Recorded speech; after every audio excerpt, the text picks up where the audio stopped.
Kravitz. If you have not followed his Triple H horse racing podcast, you're missing out. It's one of the best podcasts in the country.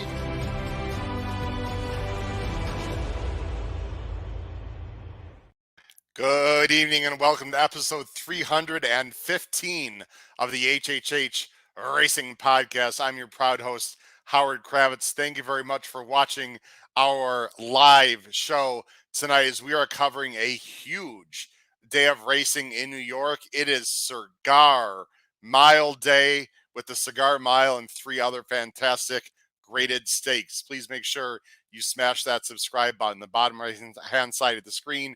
After you do that, hit the notification bell so that you know when new content will arise, and smash that like button as well. You can follow me at H Kravitz right there on X, and also scrolling at the bottom of the screen will be my email, hkravitzhorse@gmail.com. Of course, you can listen to us on Apple Podcasts, Spotify, and Anchor. Fantastic power picks. We had a really nice day or weekend last weekend. The spot plays 2 firsts, 2 seconds, including intricate winning at 6-1. Had a nice exacta. Look below the video player. They come out on Saturdays, the Power Picks tip sheet through Patreon. Check it out. You would not regret it at all. We've got a great website, hhhracingpodcast.com, and we're also on Instagram, instagram.com/HHH Racing Podcast. All right, without further ado, I'm looking forward to tonight's show for a lot of reasons, but one of the main reasons because this card at Aqueduct on Saturday, December 2nd is absolutely loaded, and the late pick 5 is not only great racing, but a serious challenge for all you handicappers and punters out there. So I'm very excited to talk about it. I cannot think about a better way to talk about these races than my good friends and co-hosts. First, from the Saratoga Special and the Commonwealth of Massachusetts, Mr. Paul Halloran, and from the wonderful state of Maryland, Mr. Pete Visco. Guys, how are we doing tonight? What's up, gentlemen? Hello, Pete. Hello, Paul. How are you? Very good. Thank you. Excellent. Paul, hello, Howard, to you as well. I didn't want to short. Well, that's quite all right. Thank you. Yes. Thanks, Pete. I appreciate that. Guys, I heard a rumor, and Paul, I'm going to address this to you. There's a rumor. There's a new restraining order out. There's an APB all points bulletin out on a certain human being against a certain horse because he is so excited. Let's not waste any time. Episode 314 I put out last night as a taped episode along with Matt Miller.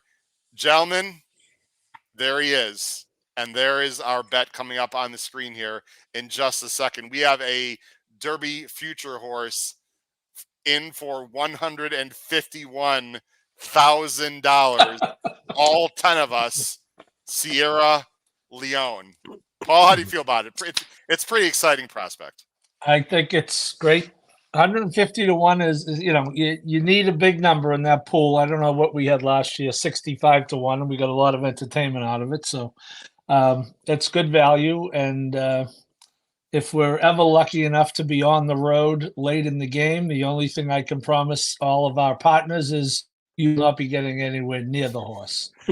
Yeah, I think I got too close to Tapatrice last year, and he got scared and spooked. Pete, I know everyone has different opinions on the future Derby pool. I haven't been involved in it too long, really the last few years. Certainly Tapatrice obviously didn't win. I mean, we ultimately lost the bet, but we had a lot of fun with it. And this horse, and we're going to talk about him here on tonight's show for obvious reasons, is very exciting for a lot of reasons, at least to me. Yeah, I mean, it's nice when you have quality connections and you have a horse like this who obviously has some talent, costs a lot of money, and we'll talk about all that. But again, the biggest thing with the future bets is just get me to the gate. Can you get me in the gate? And then I don't really care about anything else. Just get me there. I mean, you're talking about betting on a horse. It's November. We have what, six 5 months basically, yeah. five and change. So yeah. Actually 6. Well, yeah, 5 months. And you just like at this point, and again, what DePaul said about the value is you have to really just shoot. You're not going to take Fierceness at 9. Just even though that's a nice price, if Fierceness wins and rolls, Fierceness could be 3-1. But what are you going to take it at 9? Might not even get to the gate. I mean, that's crazy. I mean, Matt Miller and I talked about the future odds, and look, people can do whatever they want with their money. We've talked about this 1,000 times on this show, guys. So I don't want to poo-poo anyone who's betting, but fierceness at 8-1 is completely, utterly insane. Matt Miller and I said, and we'll move on from this topic, but I don't know. You guys feel? Matt Miller and I feel that fierceness is about 10-1 to make the starting gate. And if you understand math, you understand that if you think he's 10-1, you got to multiply by minimum 2 or 3 to win the race. So the 8-1 is just, or 9, whatever he is completely insane, Pete, in my opinion. Yeah, it's tough. It's a tough. And again, what do you really, unless you're crushing the bet? I mean, what do you really?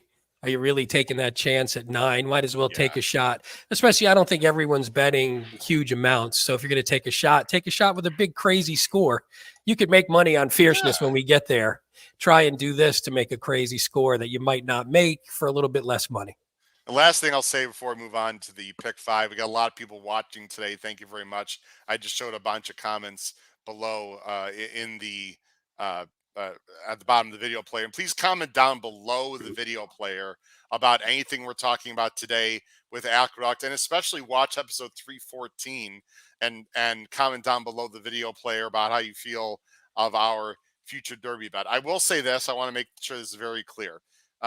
This horse was all my decision. So if this horse doesn't run well, I don't want any hate going towards my wonderful co-hosts and buddies you see on the screen. No hatred towards Pete or Paul. They had absolutely nothing to do with the decision of this horse. If he ends up being a dud, you can throw all the hatred my way. If he does well, you can still throw hatred my way. That's fine, because Pete and Paul and I will be laughing to the bank anyway with X amount of money. So anyway, I just want to make it clear, this was not really a group idea. I like the horse. I want to make a future bet. I want to surprise my co-hosts and whatnot.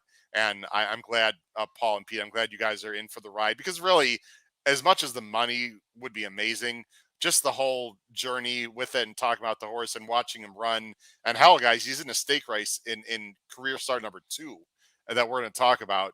It's going to be exciting to follow his journey, Paul. We'll see what he can do. And you know what?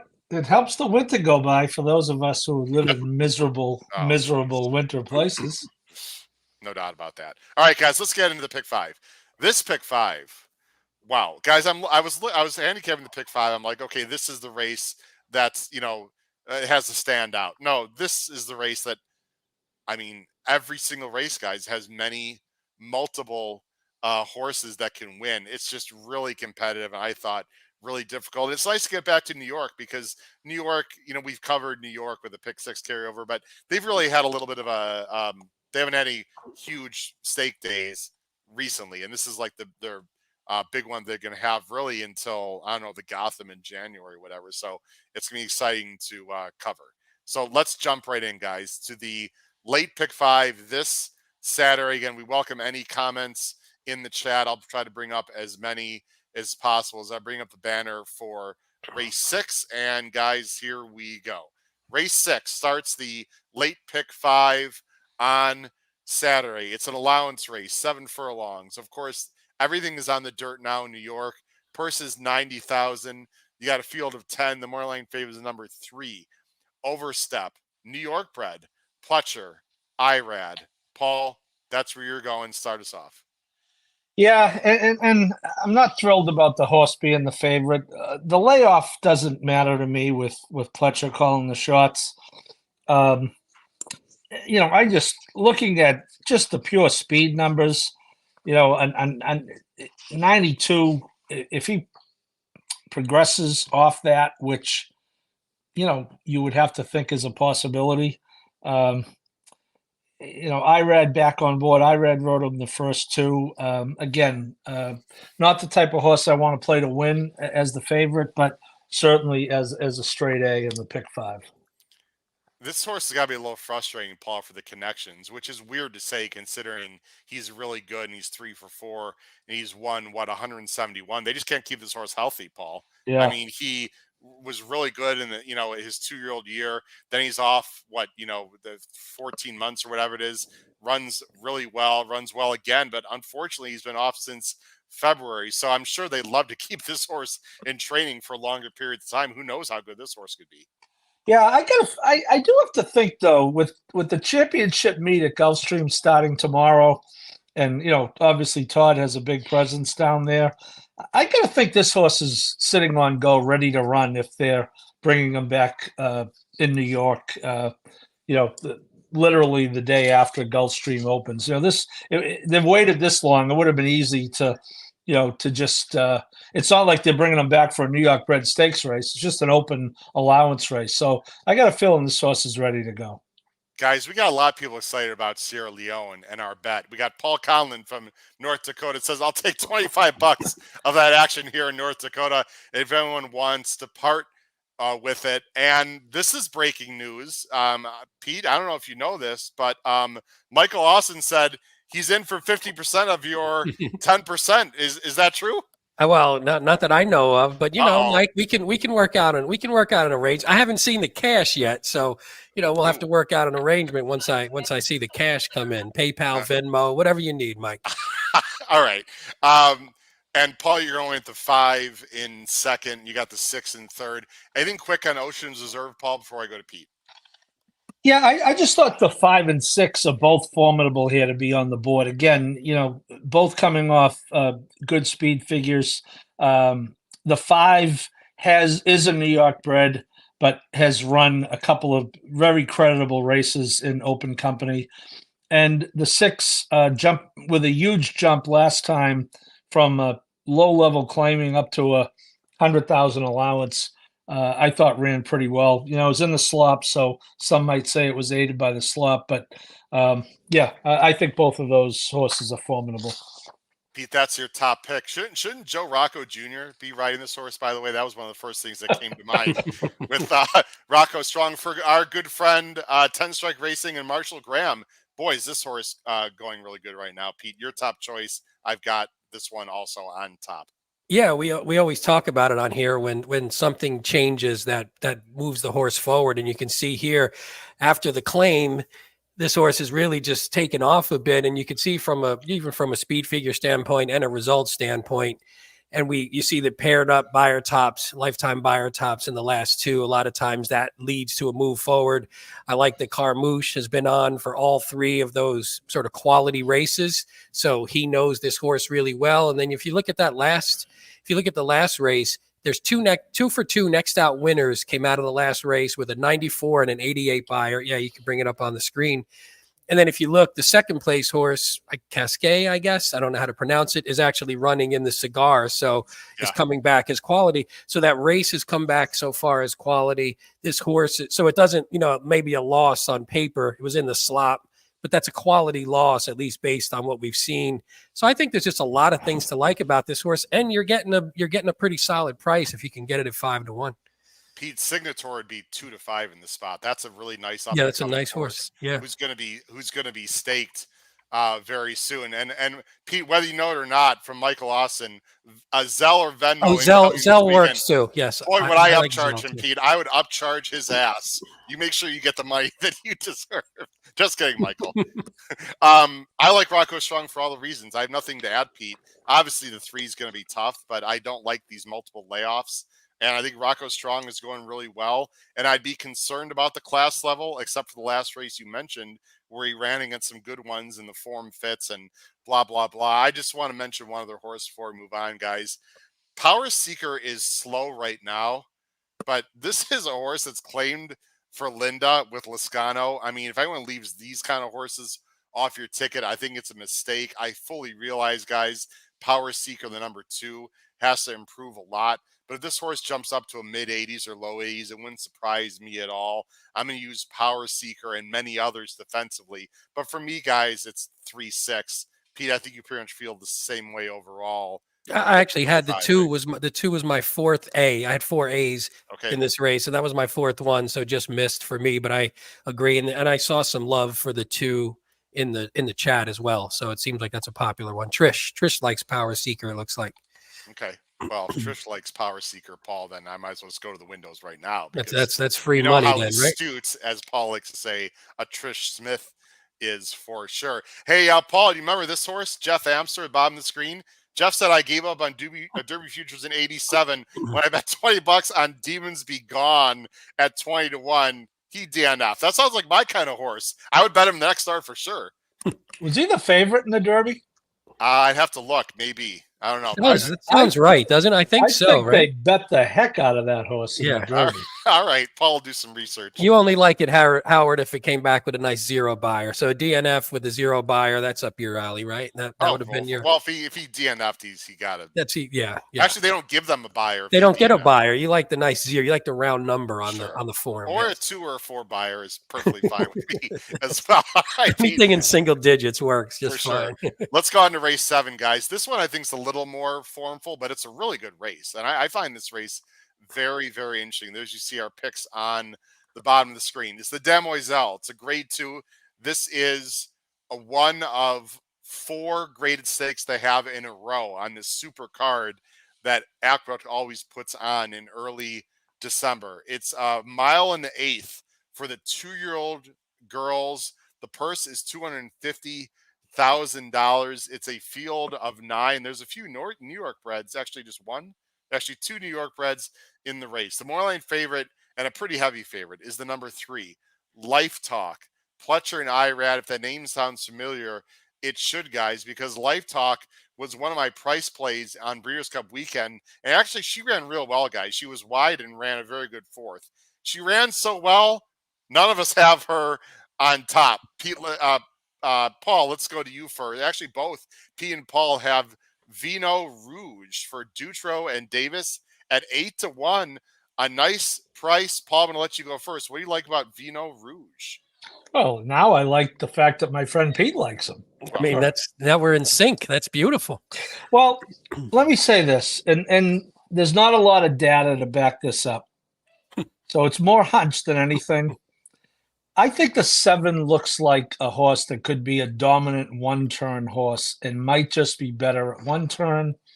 And I kind of think the 5, especially with the breeding, might be better stretching out. Now, someone say, well, Paul, the 5, she got caught at a mile last time. Well, maybe Dylan moved a little early. That was against the 7 also, by the way. Well, I'll show the replay right. as you talk it through. Yeah. Watch the 1 and 9 as Paul talks through. And the other thing that I think is a tell, Howard, is, Dutro started this horse a mile and a 16th on turf at Saratoga, and then a mile. The horse has never sprinted. So clearly they believe this is a distance horse from day one. And now when you're starting a horse at a mile, you certainly think she can go longer. So we're going to see here. Here's Vino Dylan, Rouge, and then here's the 1. Yeah, Dylan's going to, and the 1 is just, unobstructed flying down the middle of the racetrack. Now, what's interesting about the 1 is, that's Shimmering Allure, right? I was going to say. The 7 in here. There's a 7 in it, yeah. And that was a dominant performance, right? But I just thought that looked like a horse that might maybe just likes the 1 turn more. Who knows? It's speculation. They're 2 years old, but I like the price on the 5. Certainly, again, I think both the way they've handled the horse and the breeding, Vino Rosso out of an Arch mare. I would guess that this horse can run all day, and a mile and an 1/8 is going to be right up her alley. Pete, anything you want to add with the 5? Yeah, I agree with everything he said. We're also adding blinkers. I thought she was a little green. You could see down the stretch. She was a little bit in and out. I couldn't tell if she was switched leads correctly. I'm not the best at that, but her leads were off, right? Yeah, if I was paying attention. She switched back. She swapped back. She switched back, lead, right? Yeah, and then went back to her right very late. But then it didn't matter at that point. It didn't matter. So, and she was a little closer to a pretty hot pace during and was outside of it. So a lot of things. I thought she just had a tougher trip, and like you said, Paul, Shimmering Allure just got sort of a straight clear run and just ran by. But I think there's a little bit of upside with this 5. And if we're getting the whatever that is, 2.5 times the price, I'll take a shot, because I thought she ran a winning race, just wasn't really equipped to finish it off that time. Look at Tom Espinoza with the lead switch. There you go. Thank you, Tom. Thank you, Tom. He's no dummy. He's watching quality races out of Golden Gate. He knows what a lead switch looks like. Guys, here's my opinion. You know what? I hear what you're saying, Paul, and I don't have a real strong. Actually, I do have a strong opinion in this race. I'll mention in a second. Shimming Allure just looks like the fastest horse. And I'm going to trust McPeak here, guys, because McPeak knows two-turn horses. I don't think he would send her here if he didn't think that she could get the distance. She's by Entice out of a Wild Again mare. So you guys could absolutely be right. Again, 7-2. This horse doesn't excite me, but she just seems like the best of a field, frankly, that is, I don't know, a little bit meh to me. I think the boys race is 10 times better, as we'll be talking about, not because of our horse that's in it. Just look at the quality and look at the speed figs. Guys, I'm very interested in the horse here, and this is going to be a horse I'm going to talk about on our spot plays, price plays. And Paul, it's a New York bred, so don't no poo poo on the New York breds. But we're in sync a little bit today, Howard. You can't see it on the screen, but we're in sync. I like this too with you. Go Okay, ahead. Yeah. I like that. Makes me feel good, Pete. Dolomite is 10-1. Now, in her first start, and this is for Chad and Franco, she really got sawed off on the inside. She was facing My Main Squeeze, who's a nice horse, by the way, a nice New York bred. Watch the one. I'm not going to show the whole replay, but this is her debut, and there is a spot. Watch the one right here. She's trying to rush up the inside, which is a complete nightmare. And watch, there's a tree in the way, but ooh, that's not good. Guys, look how far she got sucked back. She was like right up here, right where my finger is there, and she got sucked back. And she made, I'll go to the stretch here. Again, this is only 6 furlongs. She is wide as can be. She's right here making like, what's this, the 7 path? Really making a wide run. She's right here. She couldn't get to My Main Squeeze. But I thought that was a very nice debut, right? Okay, fine. No problem there. Now, people might say, Howard, she's too slow because of her last race. I get it. She only got a 59 buyer. But guys, she just does this so easily. I mean, I'm not going to get caught up in the speed fig here. I'm just going to go to the end of the race. This was not a very strong field, to be very honest, as it's going to take a second because I fast forward too quickly here. But she just takes over. There was battlers. I mean, she was tons the best here, 2-5. But guys, she's doing this easily. He looks back. I know he went to the whip a little bit, but I mean, I'm just, he wraps up late. I'm just this buyer to me, look at this. I mean, he could have gotten a better buyer on her. I'm not overly concerned by that. I like the breeding. I like Chad in this Wait, spot. Howard, before you switch off that page, I was going to say, just to back up what you're talking about, if you look at the next out races for the horses from that field, check out the next out buyers. Oh, sorry. Here we go. You see, is it Look that one? Yeah, you see a lot of big jumps. So maybe that buyer just came back a little lighter than it maybe should have. So you just don't know that, especially with these young horses. I just wanted to point that out, something to look out for people. When you see a low buyer with a young horse, sometimes that day you never know what was going on, or they're just young and they're hard to figure sometimes. So that was one that jumped out at me. So that's why I thought this one maybe has a move forward that's unexpected based on that last buyer. Pete, I didn't have time to look at everything. I'm so glad you said that. No. Yeah. That is, I mean, look, does that guarantee the horse going to jump up to a 75? No, but it does show you it's a very live race that she's coming out of. Anyway, we could talk a lot more, but she's been working well. I just think this is a very interesting horse in a race, Paul, that I don't know. There's no killers. I mean, Life Talk. Let's talk about her real quick and then we'll move on. We have talked about this ad nauseum through the years, guys. Horses coming out of the Breeders' Cup flat out do not do well. Sometimes they do well, but in general, they don't. She has one slow work since. I know it's Irad Pletcher. She could win. I have no interest in betting this horse, especially on the win end at like 7-5. I mean, why? Her numbers don't say so, Paul. Yeah, and believe me, I love just FYI in the Breeders' Cup. So, but yeah. I think that forget about how they run, Howard. Regardless of how they run, they're overbet. Yes. Okay, and I could not agree with you more. This is a horse that was not the strongest juvenile fillies field. I know the fastest horse of all time, Tamara, didn't win. Yeah. Pegasus, the female Pegasus. But it wasn't the strongest field. Just for FYI, ran very well. Junior's ride was magnificent.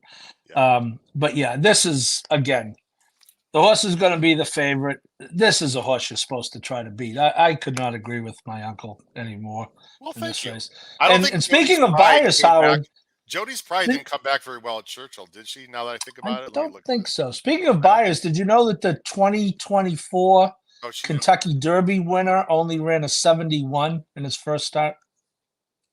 really next year's Kentucky Derby winner? He only ran a 71 in his first start. Really? Yeah. I'm surprised you already know who wins the Derby next year. That's impressive. Interesting. Look, Life Talk can win, Pete, but this is just Life Talk's a B for me, and I really should have her as a C because you don't want to have really low prices as Bs in general. Either you like the horse Yeah. or you don't. I really should have her a C, and I might, and she might stuff me in a locker, and that's fine. Then I'll just move on. Yeah, I mean, and we both like the horse underneath in the Yeah. juvenile fillies, and you look at her here, and she could definitely win. Yeah, I just think, and I think she'll probably get even bet more. I mean, it's Pletcher, Rapoli, Irad, probably be maybe even lower than the 8-5. Especially seeing the Breeders' Cup as the last one, seeing Just FYI multiple times in the past performances. But yeah, I just don't look at her. We always say this. You're like, much the best from a figure standpoint? No. Then how could you be much the best at the windows? It's tough to do that. Our Stephanie, BC returnees are a toss at short odds, spot on. Thank you, our Stephanie, and very astute. And Paul, we should have mentioned Caldwell Loves Gold, who's just a really cool horse. That's the 9. I'm not going to go back, but you have this horse third. Pete and I don't have this horse anywhere. She fits by the numbers. And I know Dolomite's a New York bred. It's not really the fact that she's a New York bred. I don't know about the outside post, and I don't know if she's really been facing much, but I mean, Caldwell's Loves Gold could win the race. The 9 in the Dems. Yeah, I mean, I may be a little bit, sometimes the races that I cover, I get latch on horses. That was the New York bred stakes day after the Travers. And she did run very well that day. Yeah. And, it's Cox, and you go to Saez, no disrespect to Giroux or Manny. I like both of them. I like Manny a lot. But you go into Louis, it's an upgrade. 80 is the top figure in the field.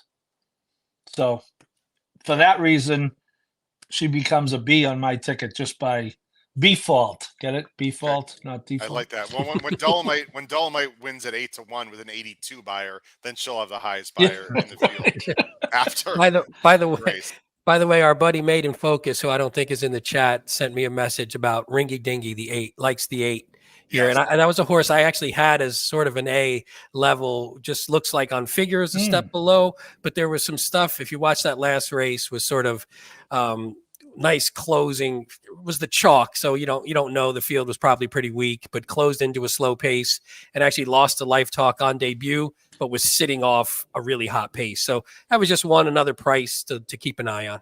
Yeah, Ringy Dingy, a horse that Ringy Dingy is who the hell would forget it anyway? It's weird, yeah. The horse that anyway. Let's move on. Race 8, guys. I need to is the Go for Wand. Nice race. Smaller field, $200,000 purse, 1 mile. Not older fillies and mares, 3-year-olds and up. Only field of 7, but very competitive. You can see there's really 4 horses that are going to take the bulk of the monies. I go ahead and bring the banners up on the screen right now. With the morning line favorite, the number 6, Gerrymander, a horse that we're all familiar with, of course. Chad's got 2 in here. He's also got the 7, Good Sam. So it's the Ortiz brothers on the top 2 choices with Chad Brown. So you would think, Paul, that one of those 2 horses is going to win. But no. Paul's like, I don't think so. I like the doctor, who's going to make a house call, Dr. B, for Reed and Lascano. Paul, what do you like about this one? Well, I think, I'm a big running lines guy. Just take a look at the company she's been keeping, and these horses, they wouldn't be 1-9 in this race because they wouldn't allow betting on them. Who's this? Echo Zulu? Who is this? Yeah. Good Night Olive. Good Night Olive. Good Night Olive. Yeah. Wow. Frank's Rockiette. Yeah. And again, I thought this horse had a fighting chance in the Parks Dirt Mile, which turned into the Parks Swamp Mile. So I'm completely throwing that race. I think this is a confident move by Butchie Reed, bringing her back to New York. He was confident enough to have her run in the Ballerina. against Echo. I actually watched the ballerina next to him because I figured if she ever did pull a major upset, I want to be make for a good story. Now, I just think this horse is going to be a square price considering the horses you mentioned, Howard, both look good on paper. I think the 5, obviously the Pletcher puts together 91 back-to-back 91s. Got beat by Interstate Daydream by a neck last time. So it's a good race. The 4's not the worst horse in the world, big jump up in class, but I think as good a competitive a race it is, I think it's a big class relief for the 2, and I like the 2 a lot here. I thought you'd like the 2, Paul, because she lost to a horse named Boston Post Road earlier in the pumpkin pie. No. You know, I have actually a quite different opinion of the 2. So either Paul will be completely right and I'll be completely wrong, or vice versa. Before we get to my opinion on Dr. B, let's go to you, Pete. You've got the 5 who I've got in second, one of those 4 that we think will take money. I wasn't sure what to do with Tizzy in the Sky, so I'd love to hear what you feel, how you feel about this horse. Obviously, you feel very good. You've got her on top. I don't feel very good. I don't particularly like this race all that much. I will say, just to give a quick shout out to my dad. I don't know if he'll watch tonight, but this is a Sam special because the number 1 horse is Saddle Up Jesse. My wife's name is Jesse, and my dad's name is Sam. Good Sam. He bets names. So I told him about this race. I said, I talked to him today. I said, we're doing a race tonight. There's a Jesse horse and a Sam. So I said, you're all set up, at least in that race. Wow. So no All handicapping right. needed. Jesse and Sam. Yeah, no hand. And actually, so to get back to my horse, Trish, who said Tizzy in the Sky is her best bet of the card. So again, that makes you feel good. But that.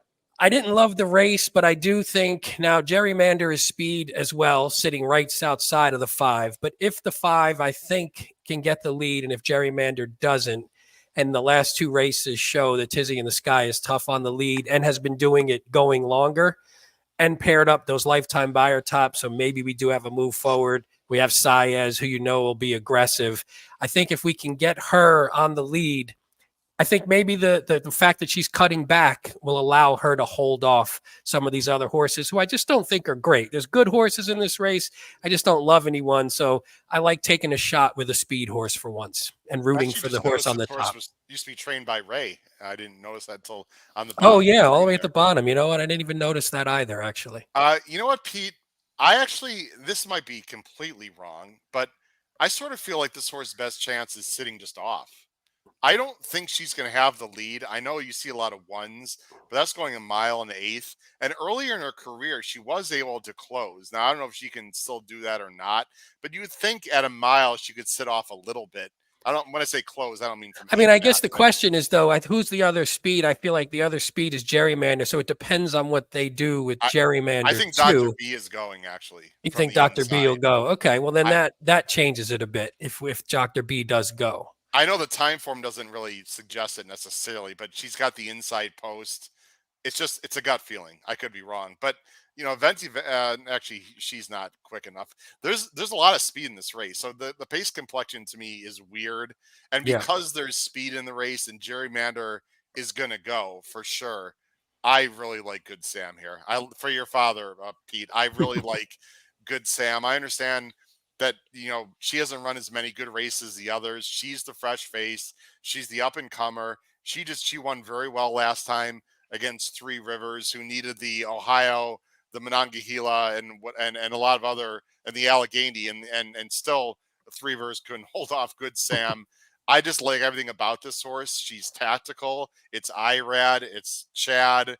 I don't think she's gonna be the favorite. By the way, Peter Brandt and Chad with a dirt horse. Who am I? Anyway, I like Good Sam a lot here, guys. And 3 for 3 at Aqueduct also, which is nice.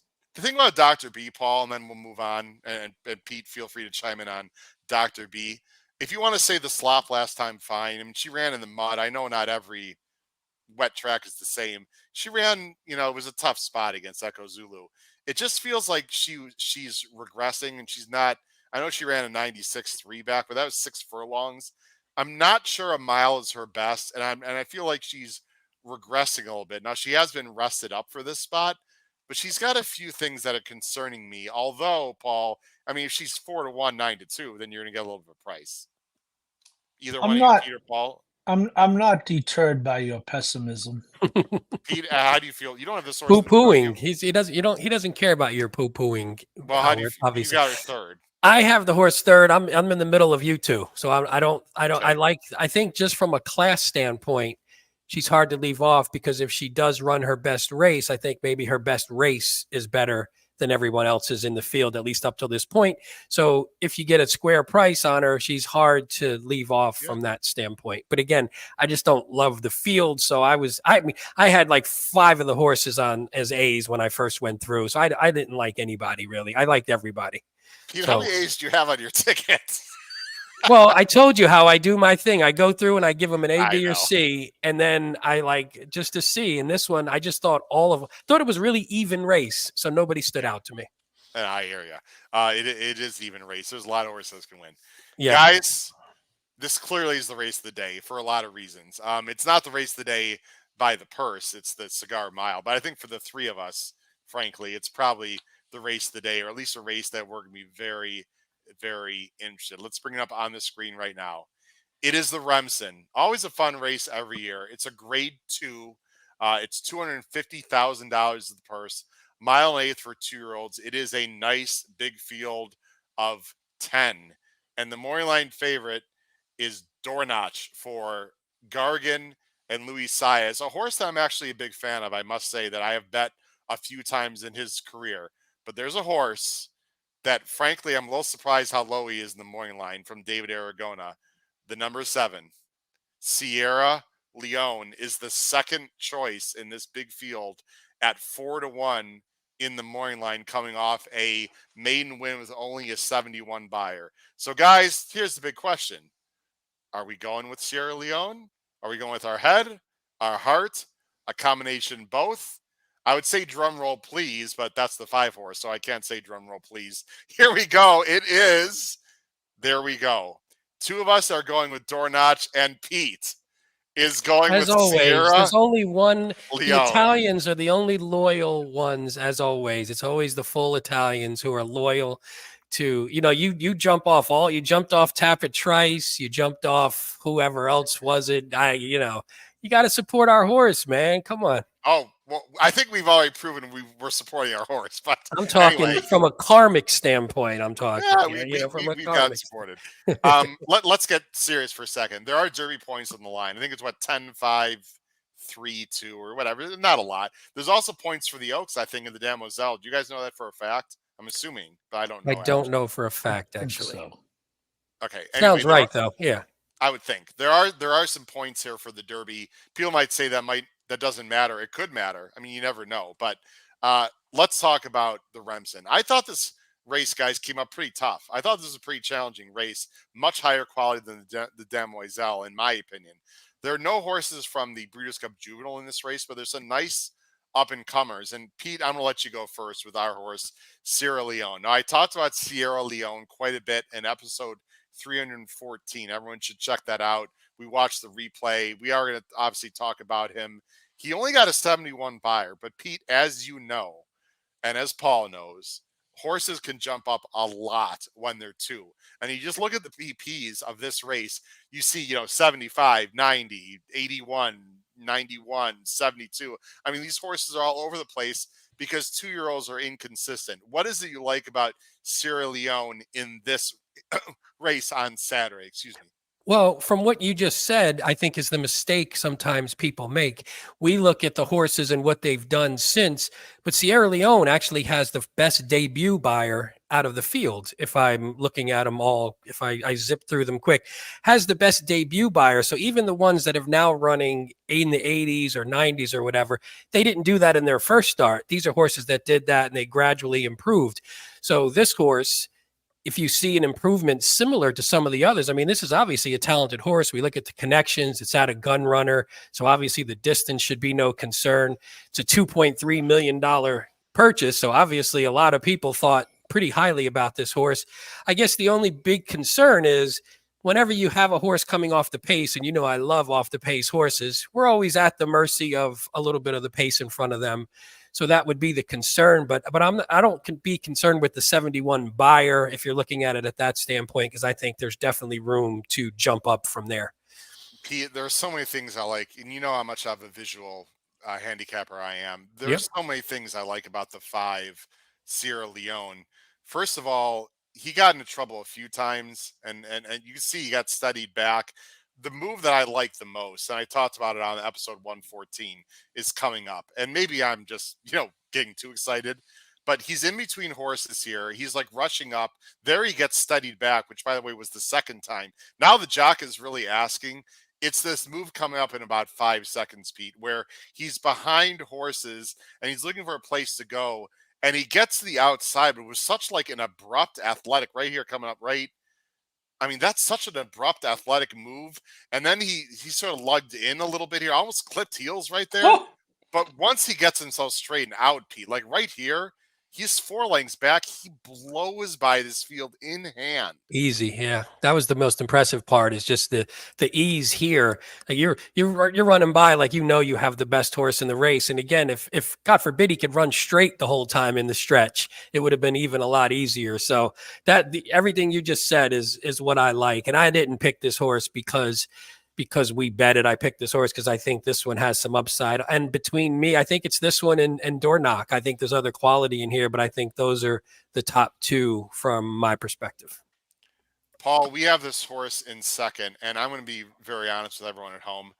This horse clearly doesn't have to win this race for me to get excited. All I want to see here, I'm assuming you feel the same way, Paul. All I want to see is improvement with the buyer scale and run well. If he finishes a real good 3rd or 4th, I'm not going to get discouraged. I just want to see improvement.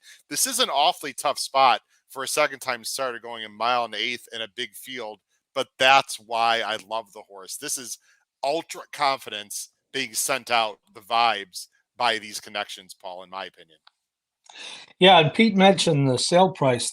This horse was the sale topper at the 2022 Fasig-Tipton Saratoga sale, which is, you could argue, as good a yearling sale as there is in the course of the year. Obviously Keeneland being the other major one. So, yeah, I thought that stretch run tells you a lot because, as you said, he had to go very wide, and then when he was straightened out a little bit, he kind of almost ran into the horse in front of him.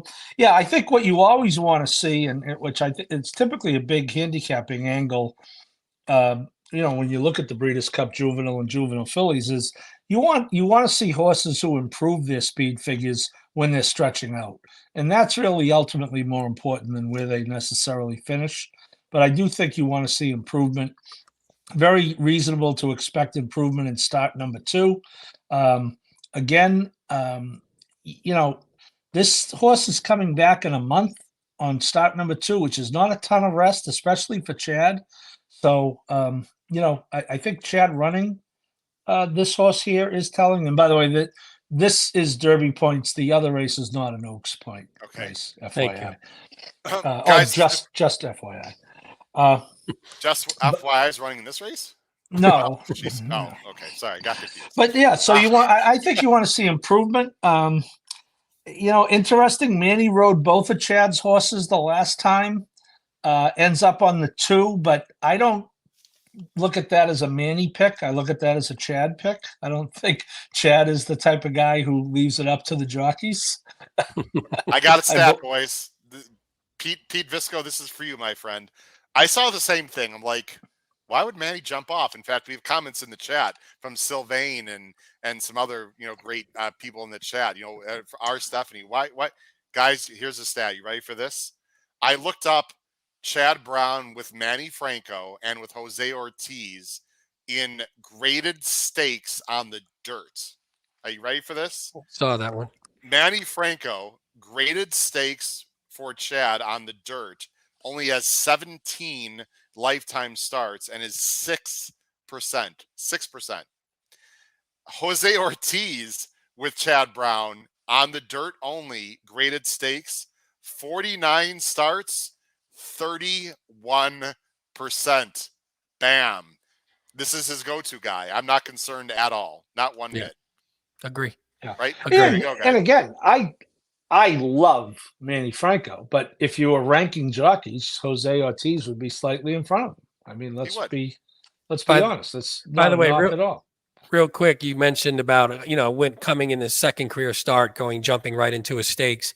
Chad Brown he doesn't get the wins as much. He's only 20%, but 16 out of 20 in the money, maiden winners in debut in their second start on dirt in graded stakes. So his horses always run. Now it's just whether they can get to the winner's circle, and we think this one's going to do it. I don't know what you guys think. We got to move on, but I think he's going to come from off the pace. I think there's horses. We're going to talk about Dornach, who's our top choice, Paul, and domestic product, the other Chad, who has speed for Franco, and by the way, has been working with Sierra Leone. I'd love to see the workout.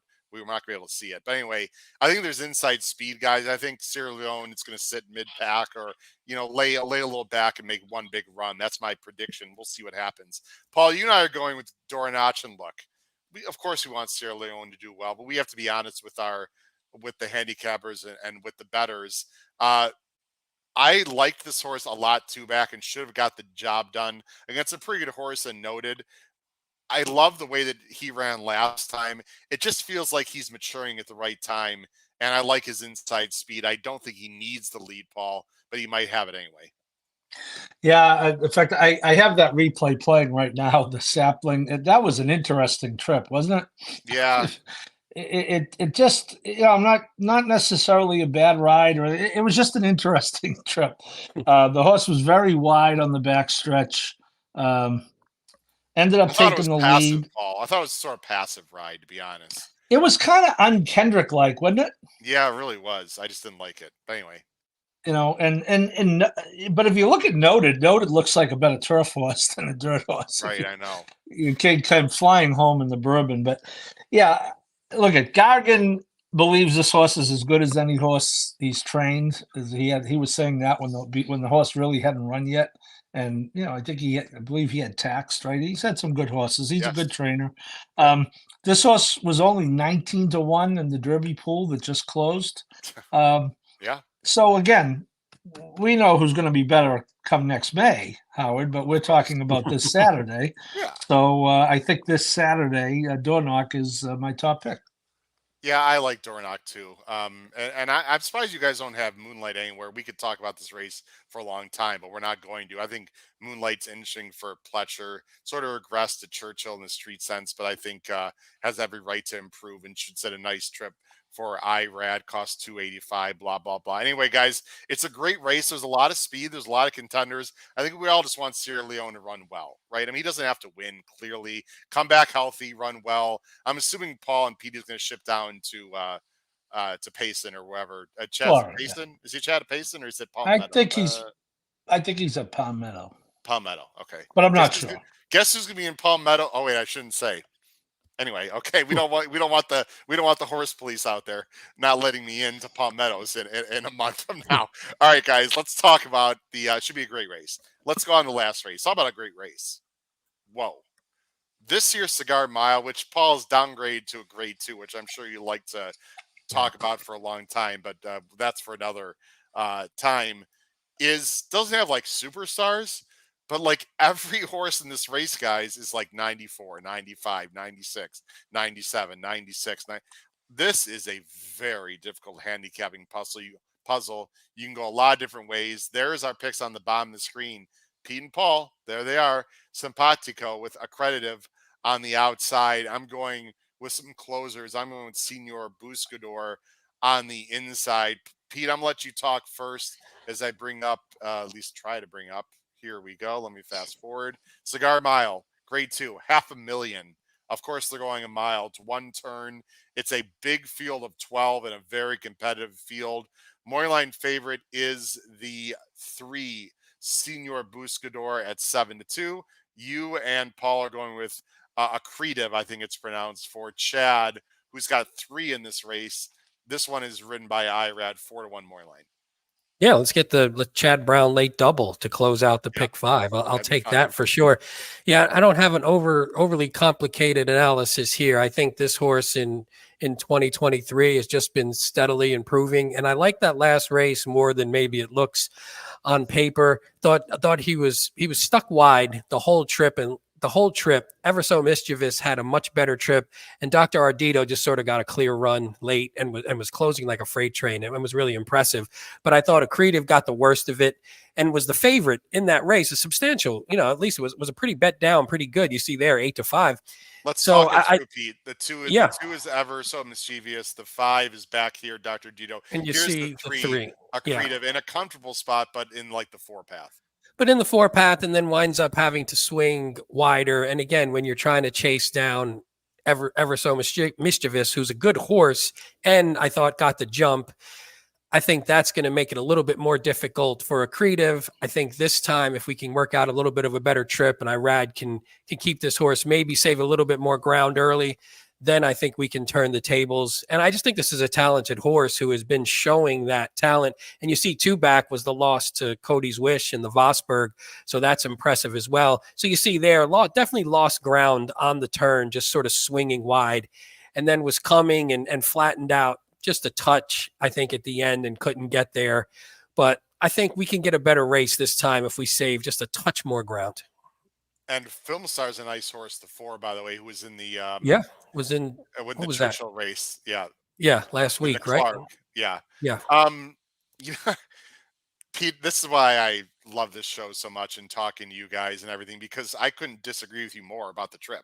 I mean, I understand that he was wide, okay, but it felt to me like he had every chance to go by. And what I especially don't like is right about here. Like, there are 3 across the track here, Pete. He could have gone further inside. Maybe he just doesn't want to be. I don't know. Maybe he doesn't like kick back. I mean, I'd have to talk to Chad. I don't know exactly.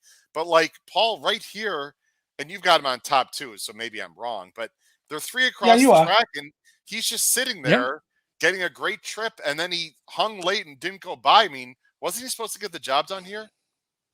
That's how I feel.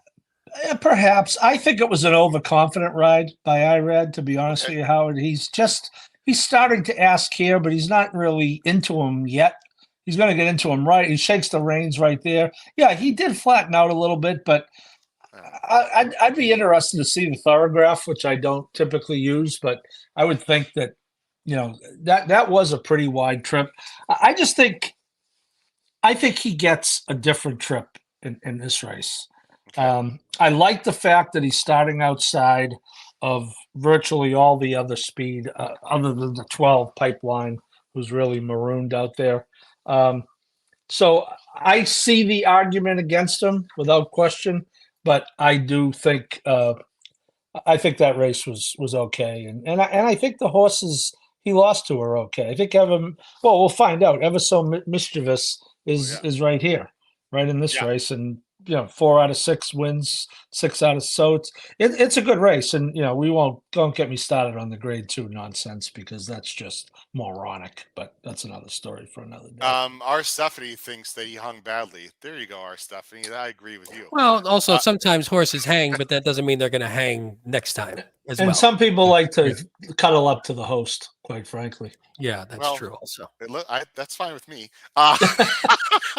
Pete, it's interesting that Ever So Mischievous beat Accretive, but you don't have Ever So Mischievous anywhere, and I think I know why, but I don't want to speak for you. Why don't you like the 2 in this spot?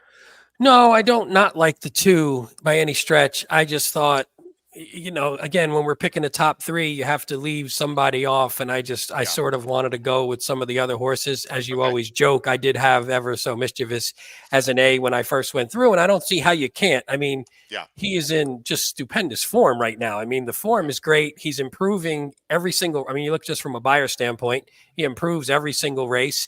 I do just think, and he's one of those horses who you always say the race after, when you're talking about the race after the fact, oh, he got a good trip. He always gets a good trip. He works out a good trip, and that's a good thing, and that's not a bad thing. I think for me in this one, I think there's some speed in here. So I don't know if it's going to be as easy. So I think there's plenty of speed. So I was looking more for the off-the-pace horses with a hope that the pace is going to heat up front, and that's what kills this too, and we can get rid of that horse a little bit. Well, so you think Accretive is going to take a little further back then, Pete? Yeah, I mean, I don't think far back, but I don't think would be a part of a speed duel. I mean, if you look, two back was on the lead, but that was at a sort of a crawling pace, and that was, Cody's Wish was sitting back, and I think Accretive was the second best horse that day. So I think that was just a default lead. Remember, guys? Yeah, he fought. I mean, Cody's Wish had to work, right, Paul? I mean, you could speak to that. Cody's Wish had to work to get by him that day. Oh no, Junior, that was a great ride. Junior got Cody's Wish in the race a lot sooner than normal, and had he not, he wouldn't have won. And I think that's why it was that close. Cody's Wish was definitely taken out of his game by this horse being a real good horse. Yeah.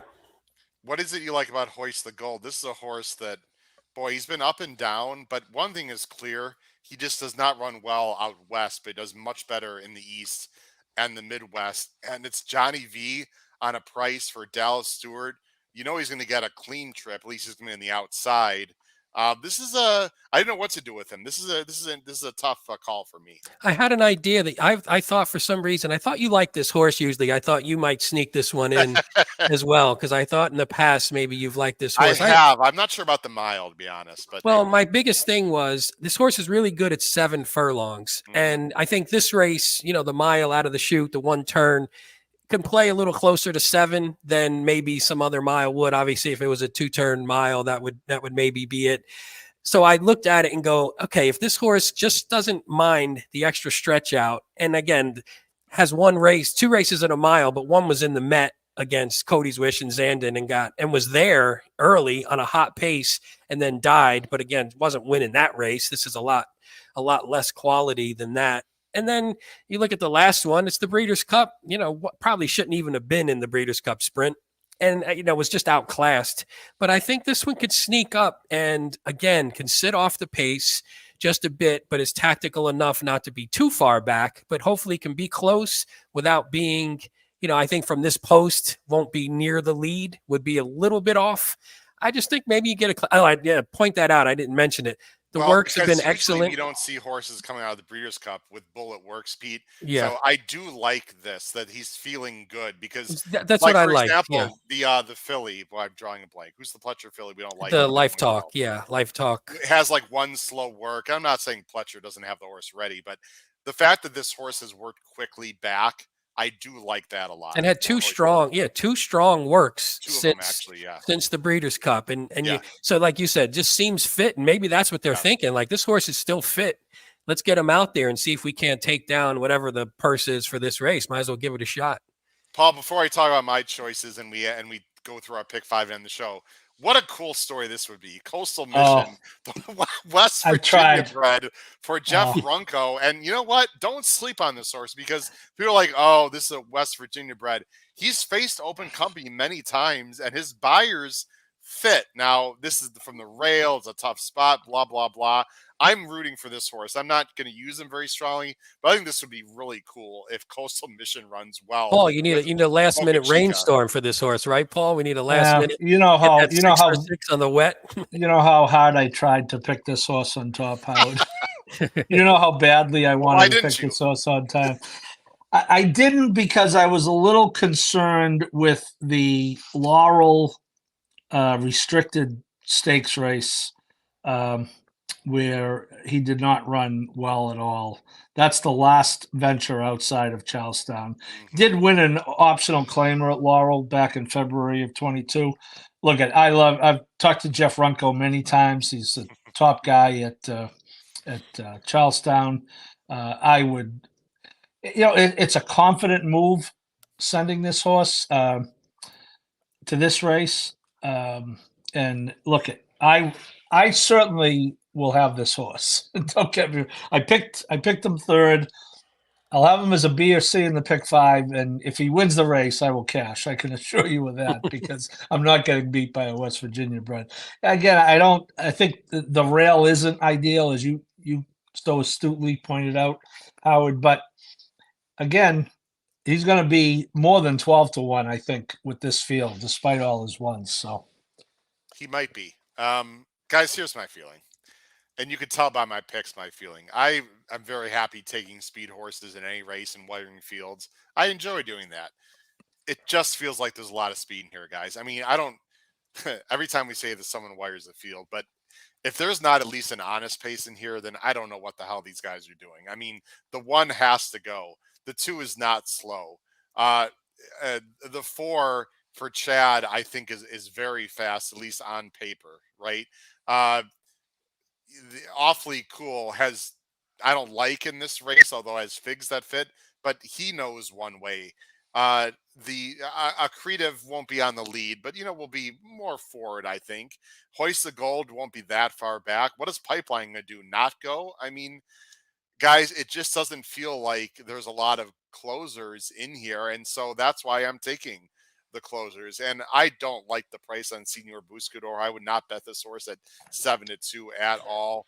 But I think he's real quality. He might be too far back, I'll say that. But the trainer, everyone should, let me go on screen. There's a great article, I think it's on DRF or Horse Racing Nation, where Todd Fincher talks about Senior Buscador. And he said the horse actually, he feels the horse knows how far he's going, and he actually feels like the horse will be up closer in a mile race than a mile and a quarter, because the horse senses the race is actually shorter. And if you look at the running lines, that actually proves that. Like, for example, there's horses where he he's going a mile, where he went like a mile early in his career. So he's not as far back. So look, I'm not around the horse every day, but I take Fincher's word for it. I just think he's the best closer in a race full of speed. And that's also why I have the 7. I'm surprised you guys aren't giving any love to 3 Technique. I mean, all this horse has done has basically run well. He's run well in New York. He's a closer. Again, he's coming out of the sprint. He had no chance in the Breeders' Cup sprint.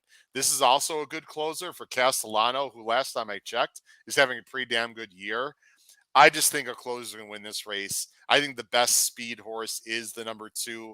I'm using Accretive and some others you guys like. I just think the race has a chance to fall apart. I'm taking the 2 best closers. That's just my thinking.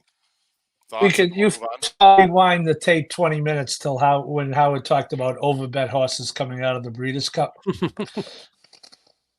Which one? Senior Buscador is going to be that? Is that what you're saying? We just talked. You were the guy who said horses do not run well coming out of the Breeders' Cup.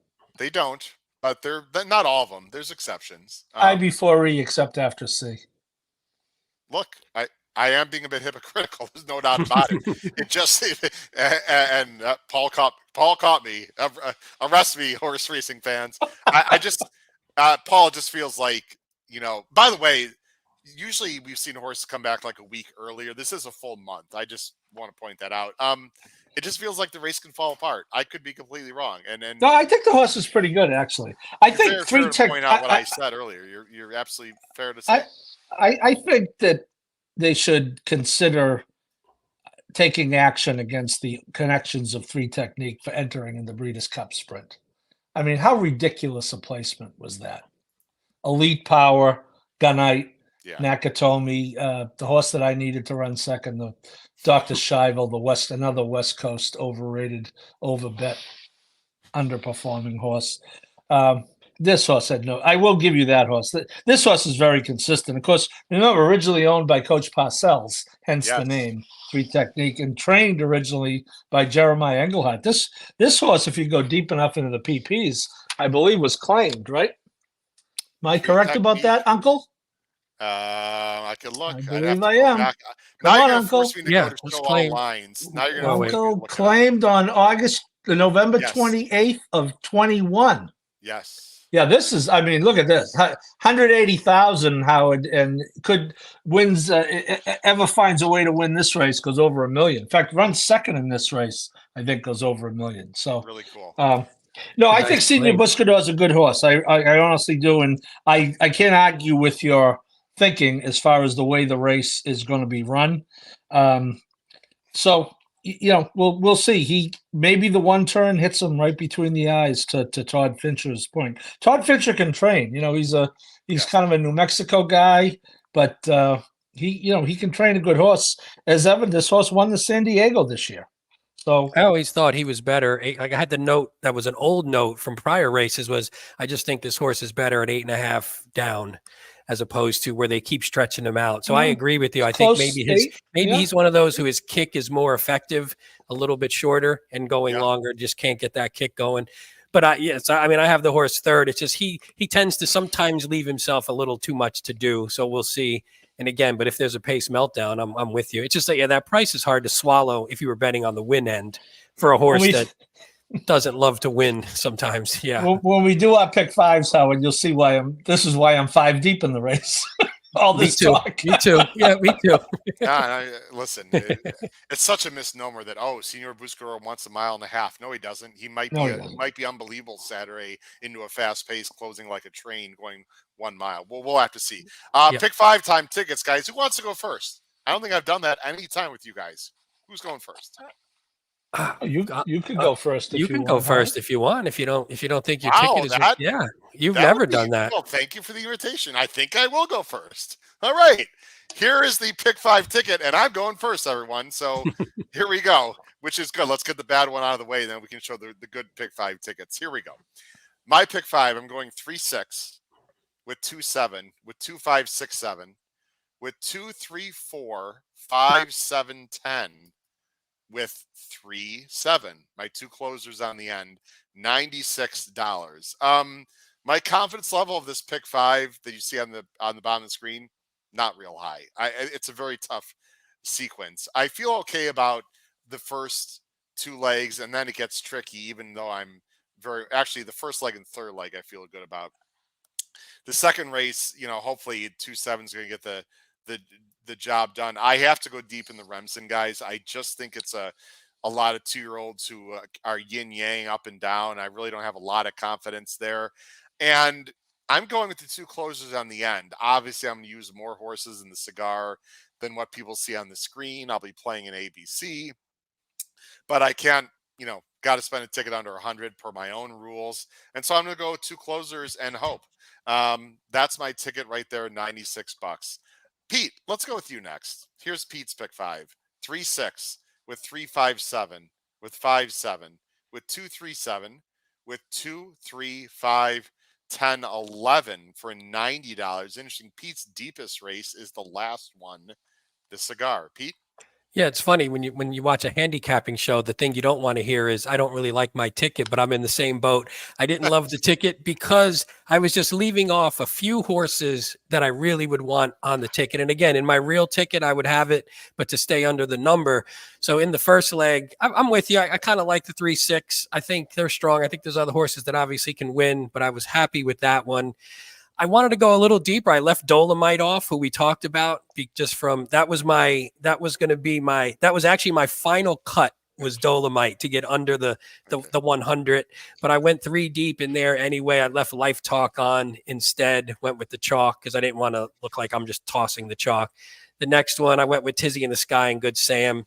I kind of am confident in those 2. Gerrymander, I don't really love that much. And Dr. B, Dr. B can win, but I'm okay with that.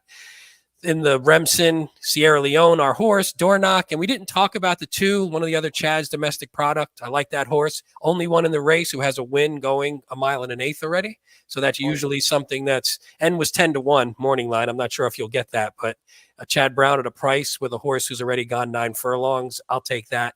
And then, I don't have a ton of confidence, and I'm hoping to close it out. So I was with you. I wanted the closers, but I went with Senor Buscador and Dr. Ardito as the closers, and then Ever So Mischievous, Accretive, and Hoist the Gold as the ones who could maybe sit off the speed and won't be right on the top. So there you go. Pete, I got a funny question, and then we'll show Paul's ticket. Let's say you're alive to the last race. What % chance would you give yourself to win with those horses? % chance. Like 90 or more like 60?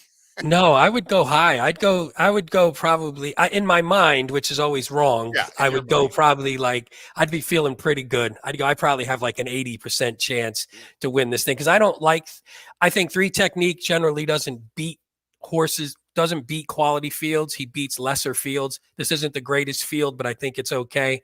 And then the other horse I liked was the one that we talked about, Coastal Mission, but the hope would be that maybe he's just stepping into the waters that are a little too deep for him. Yeah. If I don't have him on the ticket, if I can't win, if I can have him on the ticket, then I'd love to have him at the price we're going to get. But that's where I go. I'd be pretty happy going into this last leg. Well, Pete, we're all hoping you are alive to the last leg. That would be really cool. Of course, you're probably playing. So you can get the kick in the nuts when they don't win is always bad. Ah. So the higher your positivity is, and then when they lose, Yeah. you're like, how the hell did that happen? Then you're just pissed. Right. Well, you don't have to worry about the horses like no balls because they have no nut. That is true. That All is right. true. Fortunately, I still have mine. Unfortunately, so I can yes. still get kicked. Okay, we've gone off the rails here. Paul, let's That's get what we this out do. on your pick 5 ticket before we get ourselves in more trouble. 3, 5, 6, 8 with 5, 7, 9 with 2, 5, 7. Wow, with 3 with 1, 2, 3, 10, 11. Paul is taking singling a horse that is not Sierra Leone. Oh, what? Hey, what was that about? What was Is that that? rain? A rainstorm. Wow, that's what you get, Paul. It's raining on your. That's a new It's one. raining on your ticket. I don't even know how I did that. Well, we can never get it to happen again, Pete. The balloons are gone. Balloons. I don't know. That was a good one. All right, go Paul, ahead, Paul. Sorry, got fire away. No, anyway, Paul, I mean, I like the fact you're taking a stand, and I understand it's my top choice. I'm just kidding, of course, but talk about your ticket. Yeah, I mean, I really wanted to be as deep as I could in the last race. So I look at the Remsen. We talk about this virtually every time. Either you're going to go pretty deep or take a stand in a cave. You know, I'm going to be an ABC. I will have another A perhaps, but I'd certainly have some B's and C's. I think Dornoch is the best horse at this time. We covered it when we talked about the race, and I want to be alive to the last race. I want to be alive with a ticket that has Coastal Mission on it. So there. I think I'll tell you what, that'd be quite the story, guys. Another great show. We had a wonderful amount of support from our viewers, and I'm sure we're gonna have a lot of listeners later on and more viewers later on. I just also want to mention this publicly. I know a lot of people probably don't look at it. We've had some issues with YouTube with our live views. Our views are down, at least what they're showing. But we actually, when I say our views are down, let me correct that. The number of people watching the show is still tremendous and is actually continues to go up. But if you look on our YouTube channel, you look at the number of views according to our videos, it's actually lower because for some reason we're having issues with YouTube itself collecting our live viewers and counting them on the video. So don't be discouraged by maybe a lower viewer count. We're working on that situation. It's a technical issue. I don't know what's going on, but we have the same number, or if not more, tremendous amount of live people watching the show, and we greatly appreciate that. I just wanted to point that out. Pete and Paul, any final comments? This is going to be a great weekend of racing. Fairgrounds has got the claiming crown that the Ben and Boozengoy boys covered. I just actually filmed a short video with Frank Scatoni out at Del Mar for their 2 wonderful stake races on Saturday, including the Hollywood Derby. I mean the Chad Brown show. Sorry. Final thoughts, Pete, with you. I just think it's a great card, and you said it earlier. It's nice to have some big races back in New York, back at Aqueduct. I didn't check the weather. Is it going to be cold? Did anybody look? Is it going to be cold? Okay, not bad. Not too bad. So that's good. We get a great day of racing, some great races, some high quality horses, and I mean we're seeing the kickoff of our Derby future winning bet. We're seeing it this week. So who the hell can't be excited about that? It's exciting. I saw a little rain Friday. It's going to be like in the high 40s, or it's not going to be bad. It's going to be okay, I think. Paul, we need that. Right, you need that rain for Coastal Mission. You get that rain, and that horse loves the off track. So let's do it. It is going to warm up. I'll tell you, it's been very cold up here the last few days. It's going to be. I think it's going to be 50 tomorrow, and as you said, close to 40. You know, we're usually pretty similar to what it is in New York. So, I think it's, I remember a time when there used to be a real lull after the Breeders' Cup, maybe just psychologically, we get so geared up and, perhaps we thank you for that, Howard, because we have to pay attention because it's part of our homework now. So, but this is, for the first weekend in December, we met Gulfstream, the championship meet, it's good. We could start paying attention to Gulfstream again. Hopefully they have some grass remaining to run on. It's interesting how at Aqueduct this weekend is just like Oak Lawn and Churchill, no turf. Yeah. What are you going to do? I mean, but no, I think it's great. I think the card is great, and I wanted to just, if I could, briefly, some of the recent winners of the CIGAR Mile. Mind Control, you've heard of him, tremendous horse. American Revolution, very good horse. Maximum Security, I heard he crossed the wire first in the Kentucky Derby. Shop Azteca, very fast horse, perhaps aided by his trainer, who now you have to call on his cell phone. Wow.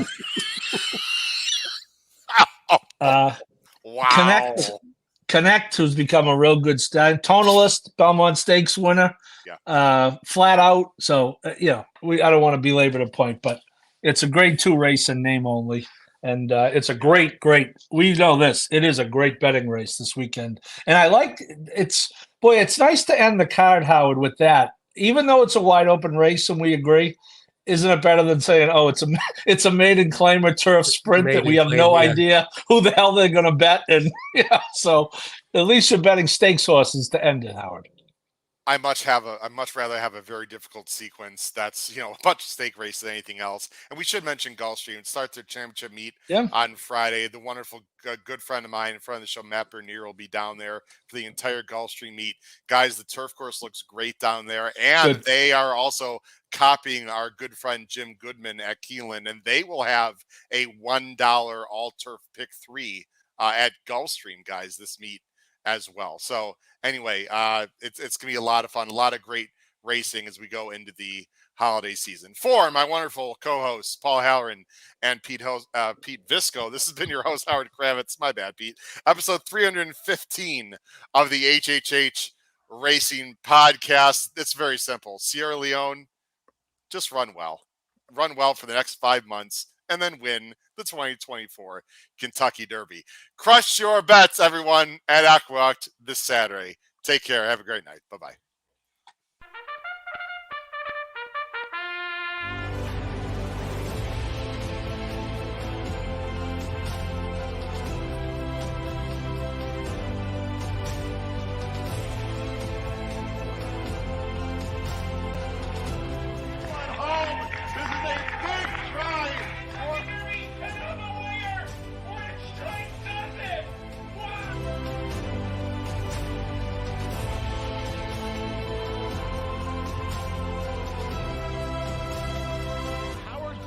If you have not followed his Triple H horse racing podcast, you're missing out. It's one of the best podcasts in the country.